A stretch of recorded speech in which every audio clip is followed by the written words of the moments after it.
Sudah? Belum Ustaz. Ustaz mau hapus kah? Kenapa lambat betul? Sudah. Sudah saya Ustaz. Ada.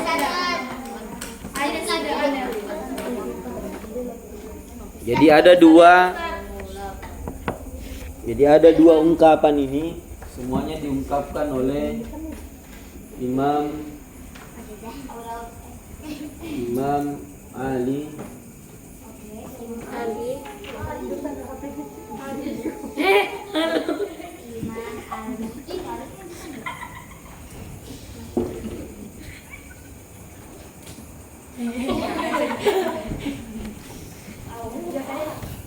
Imam Arya apa itu Ustaz? Imam Ali karramallahu wajhah. Siapa itu Imam Ali karramallahu wajhah? Saya Ustaz. Siapa? Hah? Dari yang tahu itu? Ustaz. Siapa? Sahabat Nabi yang keberapa? 7. Khalifah yang keberapa? 7. Hah? 7. Astagfirullah. Ini pondok pesantren DDI Al Segendis. 2. Yang Sudah tahu sahabat Nabi. 2. Salah semua. Jawabannya 5. Jadi khalifah itu sahabat yang paling dekat dengan Nabi ada 4. Pertama Abu Bakar As-Siddiq, kemudian Umar bin Khattab, kemudian Utsman bin Affan, kemudian Ali bin Abi Thalib karramallahu wajhah. Inilah Ali bin Abi Thalib. Ustaz ada tulis Abi Thalib. Jadi Imam Ali, ini gelarannya Imam Ali bin Abi Thalib karramallahu wajhah. Ya.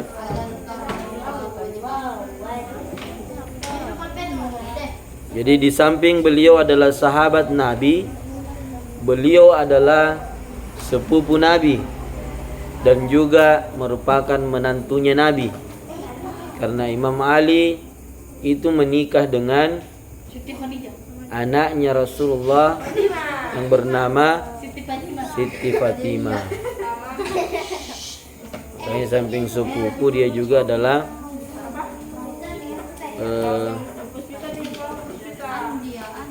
menantunya Nabi. Ini tidak dihapus. Jadi ungkapan yang pertama mengatakan bahwa man 'allamaka undur maqila wala tandur man qala. Lihatlah apa yang dikatakan, jangan engkau melihat siapa yang mengatakan. Nah, begitu Rasulullah, agama kita mementingkan yang namanya penghormatan terhadap ilmu pengetahuan. Bahkan sekiranya ilmu itu datangnya dari mulut anjing, maka terimalah. Jadi sekiranya ilmu pengetahuan itu datang dari anjing atau hewan, maka terimalah. Kenapa?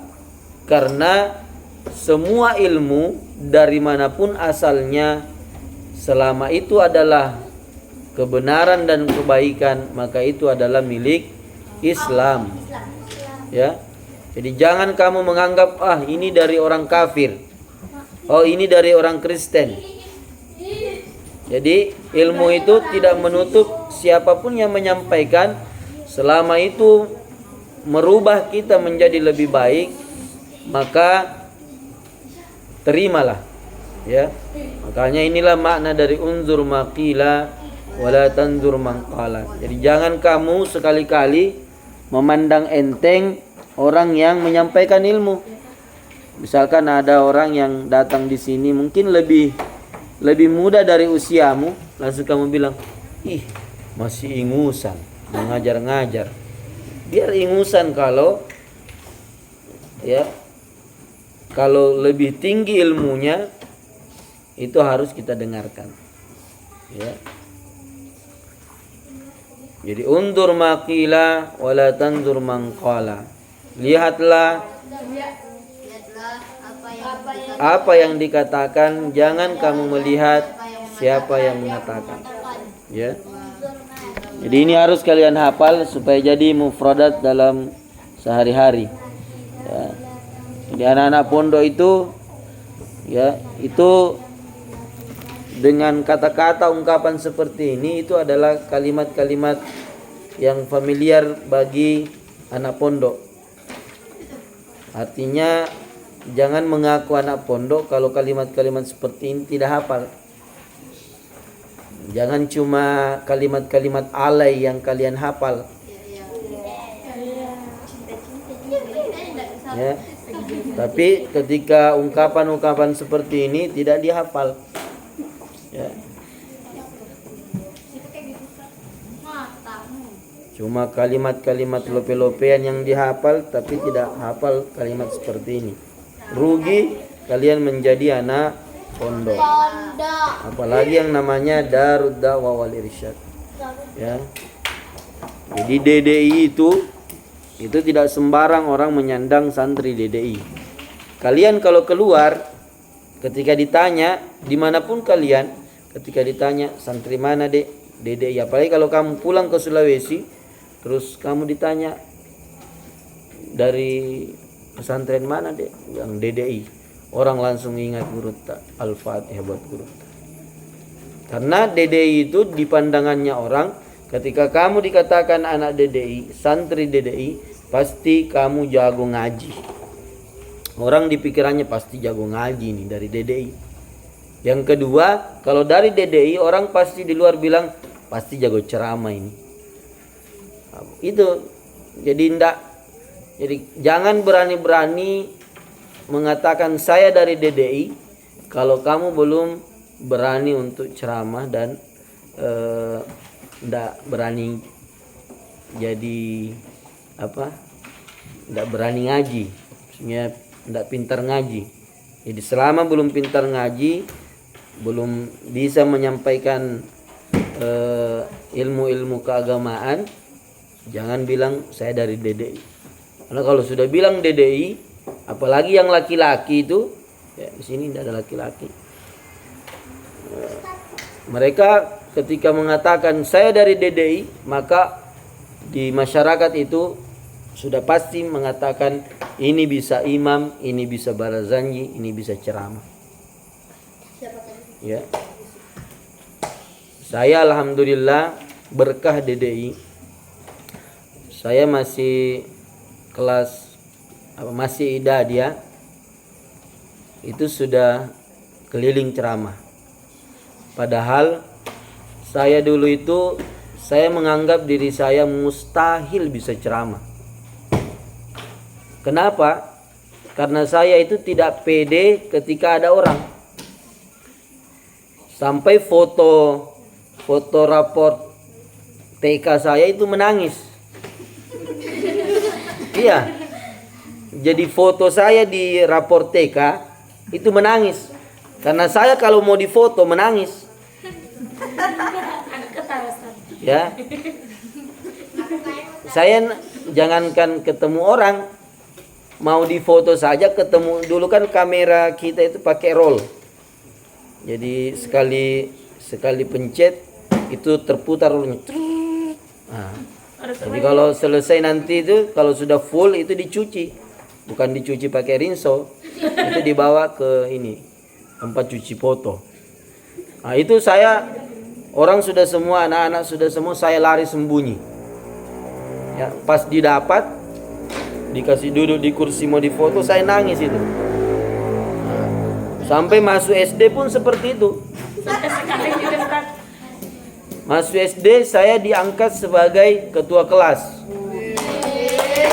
Tapi masalahnya saya tidak bisa tampil di depan kelas. Karena kan kalau ketua kelas itu dia yang tampil di depan. Biasanya kalau di pesantren itu Sta'id, Kiaman, Salaman, kan? Nah, saya tidak berani. Siapa yang saya suruh? Wakil saya. Karena saya kalau tampil di depan umum itu sudah begini duluan. Itu pokoknya saya itu paling grogi dulu, ya. Sampai sekarang Ustaz. Sekarang jangan bilang. Dulu masih SD itu ya seperti itu. Masuk di pesantren sampai di pesantren itu saya ditunjuk untuk mewakili pondok pesantren mengikuti lomba ceramah. Lomba ceramah antar kabupaten. Padahal saya tidak berani lihat orang. Apalagi ketemu cewek. Oh, itu kalau misalkan saya jalan terus, jadi ini jalan. Saya berjalan di satu jalanan, kemudian ada cewek di sini, pasti saya belok kemanapun itu. Kalau ada sungai, saya belok ke sungai. Begitu saya tidak bisa lihat cewek, ketemu cewek. Nah, saya itu dulu di pesantren tidak pernah diganggu yang namanya yang begitu-begitu. Ya, tidak pernah berurusan sama cewek-cewek. Ya. Ya, jadi seperti itu. Saking tidak bisanya saya ketemu dengan orang, apalagi yang namanya makhluk halus. Makhluk halus maksudnya perempuan. Makhluk halus. Nah, jadi seperti itu. Sampai kalau ceramah pasti mimbar itu goyang. Iya. Mimbar goyang. Apalagi makanya saya dulu tidak bisa kalau ceramah tidak pakai stand mic. Harus ada stand mic. Kalau pegang pasti begini mic-nya. Assalamualaikum. Iya. Ini saya bukan mengada-ngada, bukan cerita, memang seperti itu. Saya orangnya paling grogian, ya. Tapi karena dipaksa, ya itulah berkahnya DDI. Saya dipaksa untuk tampil, itu pun langsung mewakili kabupaten, mewakili kabupaten baru untuk mengikuti ajang tingkat provinsi. Ya. Tapi saya ingat ucapannya Guru Ta. Makanya itu yang selalu saya wariskan ke kalian. Ya. Apapun yang kalian lakukan, mau tampil sekecil apapun itu, mau ikut lomba dan sebagainya, mau belajar, jangan pernah lupakan Guru Ta Mbodale. Itu namanya wasilah. Ya. Itu salah satu penghargaan, penghormatan kita terhadap ilmu. Orang yang berilmu, apalagi Darud Dawal Irsyad itu didirikan oleh Anda Guru Ta Ki Haji Abdurrahman Mbodale. Artinya secara ruh kita tidak bisa terpisah dari Guru Ta. Keilmuan kita itu tersambung sampai ke Guru Ta. Ya. Jadi saya cuma ingat itu. Ketika mau tampil, saya itu kalau mau tampil, mau ceramah itu kencing-kencing. Saking gugup. Makanya itu saya ingat kalau mau tampil, kata Guru Ta, kalau mau tampil bacakan Guru Ta Al-Fatihah. Saya selalu itu. Itu saja saya pakai. Alhamdulillah pas tampil, saya groginya cuma ketika beri salam. Setelah itu lancar. Saya pun heran, ya, kenapa bisa penampilan saya seperti itu. Padahal saya itu paling grogi orangnya. Dan alhamdulillah yang bikin saya tidak percaya karena saya mampu meraih juara 1 tingkat provinsi. Mewakili Kabupaten Baru. Itu berkah Guru Ta. Padahal baru tampil ceramah. Sejak saat itu saya buang rasa takut saya. Saya buang rasa takut saya untuk tampil di depan umum. Mulai saat itu meskipun saya grogi, pasti tetap grogi, tapi saya selalu lawan, saya harus tampil. Saya lawan itu. Jadi di mana-mana saya dipanggil, saya siap. Saya diutus, saya siap. Karena yang membuat kita tadinya grogi, lalu kemudian bisa tampil, bisa percaya diri, itu hanya kebiasaan. Kalau kita sudah terbiasa, jam terbang tinggi, maka mental pun akan terbentuk lebih baik. Nah, jadi baru kelas 1 SMP saya sudah keliling. Masih idadnya sudah keliling ceramah. Kelas 1 sanawiyah, saya sudah dikontrak 1 bulan. Saya sudah dikontrak 1 bulan ceramah. Awalnya ya ini juga salah satu berkah Guru Ta. Makanya saya bilang jangan pernah durhaka sama Guru Ta. Guru kita, guru yang mengajar kita, kepada Guru Ta jangan pernah durhaka. Maksudnya jangan pernah durhaka, jangan pernah lupa Guru Ta. Selalu ingat bahwa kita ini adalah murid-muridnya Guru Ta Mbok Dalle. Meskipun kita tidak secara langsung pernah berjumpa dengan Andre Guru Ta, ya, tapi ruh Guru Ta itu selalu ada pada diri santrinya. Karena dari kalian itu disebutkan oleh Guru Ta ketika diturungi Lailatul Qadar, bahwa siapapun santriku yang menuntut ilmu di DDI, yang penting dia ikhlas dan sabar menuntut ilmu DDI, pasti dia menemukan berkah keilmuanku. Jadi beruntung kalian masuk dalam ruang lingkup doanya Andre Guru Ta. Makanya saat itu saya masih kelas 1 ya, mau dibilang keilmuan belum ada. Dari segi keilmuan belum ada. Saya dipanggil untuk jadi imam 1 bulan. Di tengah-tengah masyarakat, ya, masyarakat Bugis. Ya, saya datang ke sana, ternyata bukan hanya imam. Jadi panitia masjid kumpul, semua orang-orang tokoh-tokoh masyarakat yang terpenting di situ. Saya keringat dingin ketika mereka mengatakan begini, Ustadz, saya bayangkan masih kelas 1 SMP, Sanawiyah. Besarnya masih kayak siapa itu kalau 1 SMP? Siapa sih teman kalian itu yang kelas 1 SMP? Siapa di sini kelas 1 SMP? Nah, iya seumuran kalian. Disuruh imam. Disuruh jadi imam 1 bulan. Ternyata di sana panitia masjid dan masyarakat bilang begini, Ustadz, semua ustadz yang diundang ke sini itu tidak hanya jadi imam. Dia harus ceramah sebelum tarwi selama 30 hari. Langsung begini saya. Langsung jantungan saya, keringatan sudah saya di situ. Jadi harus ceramah Ustaz, ceramah tarwi selama 30 hari, 1 bulan penuh.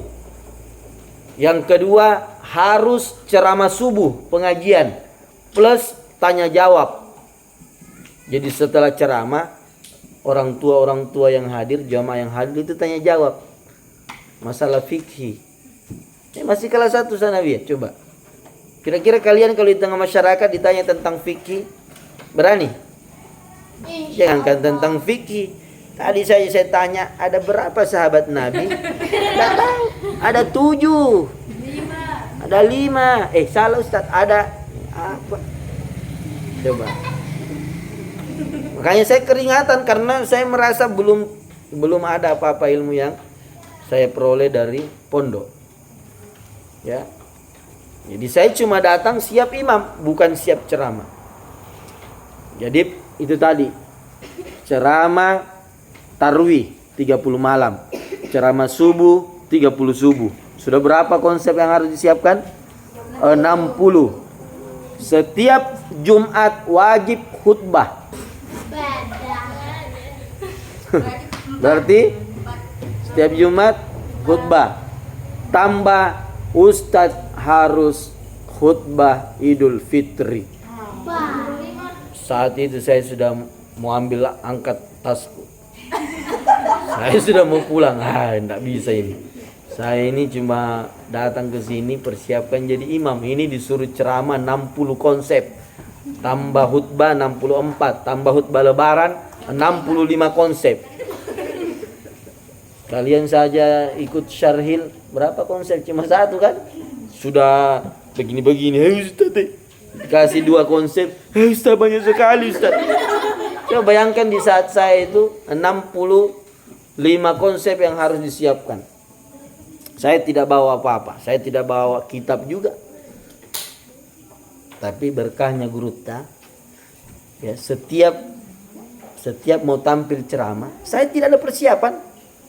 Saya tidak menghafal ceramah. Mau menghafal ceramah apa? Orang tinggal malamnya nanti orang ceramah. Apa yang saya lakukan? Saya cuma pasrah.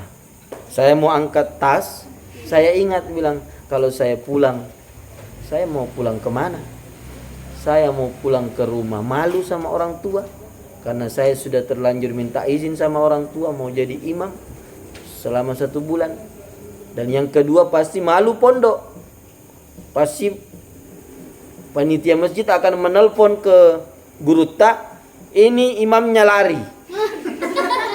Coba, itu yang saya pikir. Saya ingat pesannya guru tak, kalau kamu berada dalam kesulitan nak, ingat saya, bacakan Al-Fatihah ke guru tak. Itu yang saya bacakan, langsung muncul keberanian. Saya harus bertahan.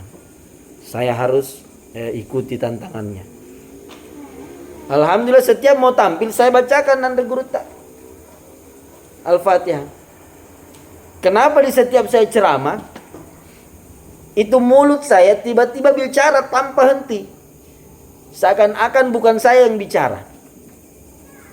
Saya kan tidak ada isi, masih kelas 1 sanawiyah, tapi seakan-akan yang bicara itu kayak Ustadz kondang, ya, masih kelas 1. Nah waktu itu orang yang diundang kemana-mana itu sudah sarjana, sudah S1. Artinya ya kalau sudah S1 sudah jago keilmuannya. Saya ini masih kelas 1 sanawiyah, ya, baru-baru sudah mimpi. Jadi baru kelas 1 sanawiyah sudah. Itu saja yang saya lakukan. Alhamdulillah setiap pertanyaan yang disampaikan kalau subuh. Jadi kalau subuh itu ceramah 30 menit. Setelah ceramah 30 menit, masyarakat tanya jawab. Apapun mau dia tanyakan dalam bahasa Bugis. Jadi kita harus jawab pakai bahasa Bugis. Coba. Tapi alhamdulillah setiap mereka bertanya, ilmunya guru tah itu ada. Jadi setiap pertanyaan itu tiba-tiba muncul di pikiran saya. Itulah yang saya sampaikan. Jadi ada pertanyaan muncul, ini yang kau sampaikan. Jadi seakan-akan ada guru tah di dekat saya, membimbing saya untuk menyampaikan ilmunya. Sehingga setelah sampai orang pun meragukan saya waktu itu, karena masyarakat waktu itu, masyarakat di sana itu belum pernah ada ustadz yang bertahan lebih dari 1 minggu di situ. Artinya kalau jelek ceramahnya ya diusir. Pokoknya kalau jelek ceramahnya diusir, pergi aja, tidak cocok di sini. Kadang ada yang 2 hari, 3 hari, 1 minggu. Nah itu di masyarakat situ. Kalau ada ceramahnya jelek dilempar masjid dari luar. Kadang juga orang teriak dari belakang, sudah Pajibawan nih ngajak ceramahmu. Orang begitu di tempat itu. Coba bayangkan. Alhamdulillah saya tidak dapat itu. Ceritanya bersambung, ya. Jadi sampai singkat cerita, setelah 1 bulan apa yang terjadi?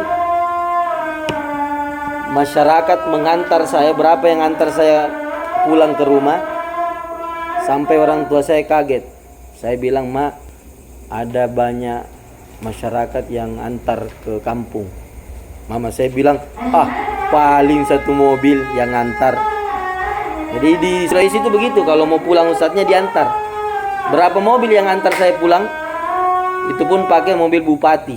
Saya diantar pakai mobil bupati, digiring digiring sama diiringi mobil polisi yang 2 itu kayak presiden diantar. Berapa mobil yang antar? Ada 20 mobil. Jadi itu penuh itu di jalan itu, sampai orang tua saya bilang, kok mobil bupati yang datang? Bupati siapa yang datang? Pas dibuka pintu, Ustadz Abi. Itu saya masih kelas 1 sanawiyah. Itu berkahnya Anda guru tak. Jadi saya bukan pintar, tapi saya selalu mengandalkan bahwa saya punya guru yang hebat, yaitu Anda guru tak Ki Haji Abdurrahman Ambodan. Jadi anak-anakku semua tidak usah berkecil hati, bilang Ustadz bodoh Kak Ustadz. Oh Ustadz lambat loading Kak Ustadz. Oh Ustadz susah saya menghafal Ustadz. Tidak usah ragu, bacakan Anda guru tak. Setiap mau menghafal bacakan Anda guru tak. Kamu harus tetap bertahan, apapun resikonya, apapun rintangannya, kamu harus tetap bertahan sampai selesai. Memang sekarang belum kamu rasa keberkahannya, tapi keluar dari sini, keluar dari DDI, kamu akan rasakan keberkahan DDI. Ya, jadi saya bisa bertahan sampai hari ini, ya DDI. Dan salah satu keberkahan DDI, saya menikah dengan bidadari dari DDI. Salah satu berkah. Jadi berbicara kita ini orang DDI bukan berbicara ilmu. Karena kalau kita berbicara ilmu, banyak pondok pesantren yang lebih jago dari kita. Banyak pondok pesantren yang lebih berilmu dari kita. Tapi kita menang di berkah. Pesantren lain mungkin jago bahasa Inggris dan sebagainya, jago bahasa Arab dan sebagainya. Tapi ketika berbicara keberkahan, guru kita itu sudah menghadirkan nama-nama santrinya dalam sujudnya, dalam doanya ketika dikurungi Lailatul Qadar. Coba lihat di mana-mana itu alumni-alumni DDI. Yang penting dulunya dia sabar, ikhlas, pasti dapat keberkahan DDI. Tapi kalau di DDI waktunya mondok, dia kurang ajar sama gurunya, pasti tidak dapat apa-apa. Saya punya teman, ini pelajaran buat anak-anakku. Saya punya teman, mulai dari sanawiyah, dia adalah santri paling cerdas, paling bagus suaranya, penghafal Al-Quran, pokoknya jago dari seluruh ilmu pengetahuan. Saya selalu ini, kalau saya ranking 1, dia ranking 2. Kalau dia ranking 2, saya ranking 1. Kalau dia ranking 1, saya ranking 2. Selalu baku lomba. Tapi kekurangannya dia tidak hormat sama guru. Dia sombong sama gurunya. Ketika gurunya menyampaikan, dia pandang enteng gurunya, bilang, apa itu dia bilang itu? Kayak berkumur-kumur. Apa itu? Tidak ada isi. Apa itu? Cuma itu aja terus dia pandang enteng gurunya. Apa yang terjadi? Dia tidak tamat, dia cuma tamat SMP. Keluar dari pondok, dia jadi pembalap motor. Dia jadi pembalap motor, minum-minum, kemudian berjudi, dan terakhir saya dapat kabar dia masuk penjara. Kenapa? Dia bunuh tetangganya. Coba. Padahal waktu di pondok cerdas, menghafal, tapi karena durhaka sama gurunya, jalan hidup menemukan dia dengan jalan yang penuh dengan rintangan, penuh dengan kemaksiatan. Jadi anak-anakku semua, kalian tidak masalah bodoh, kalian tidak masalah nakal. Tapi satu pesan saya, jangan durhaka sama gurumu, jangan durhaka sama orang tuamu. Itu kuncinya. Kalau kamu terbebas dari dua dosa ini, insya Allah, biar kamu gimpe-gimpe sedikit, insya Allah dapat berkah. Kamu loading sedikit, misalkan kamu tidak tahu ngaji, latus alunna, kamu baca alunna latus alunna latus. Meskipun sebodoh itu kamu, tapi kamu sabar, ikhlas, hormat sama guru, insya Allah dapat berkah. Ya, mungkin itu saja karena saya menjadi imam.